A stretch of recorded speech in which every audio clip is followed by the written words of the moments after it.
Good evening guys, I'm Coach Afiq. Today I'm going to talk to you about the difference between linear pedagogy and non-linear pedagogy. A linear pedagogy is a teacher-centered coaching style where coaches are the knowledge provider. A step-by-step breakdown of the skills are given by the coaches, then the athletes will have to practice on the breakdown of the skills. This will help the athletes to feel and be proficient on each breakdown of the skills before being able to do it all together. This will also give a sense of achievement for the athletes as the skills are being break down into simpler movements.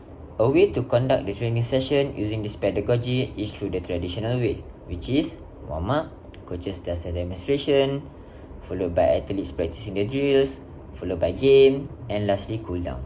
An example for the drills will be dribbling in a straight line, dribbling around the cone, 1v1, followed by a game, a small-sided game where athletes are able to apply the dribbling techniques. But do take note that these drills are progressive drills, so it is in accordance to the athletes' abilities. And also, coaches are to provide the feedback so that they are able to know the expectations of each drill and be proficient in the drills. On the other hand, we have non-linear pedagogy. This pedagogy is a student-centric coaching style where coaches are the facilitators and athletes are the problem solvers. It is done by incorporating three key principles. These three key principles are variable in practice, creating representative learning design, and simplifying tasks. As for variable in practice, is basically setting different factors in the game. For example, using different ball sizes in a small-sided game, or setting a certain number of passes or reaching a certain number of passes before allowing them to score.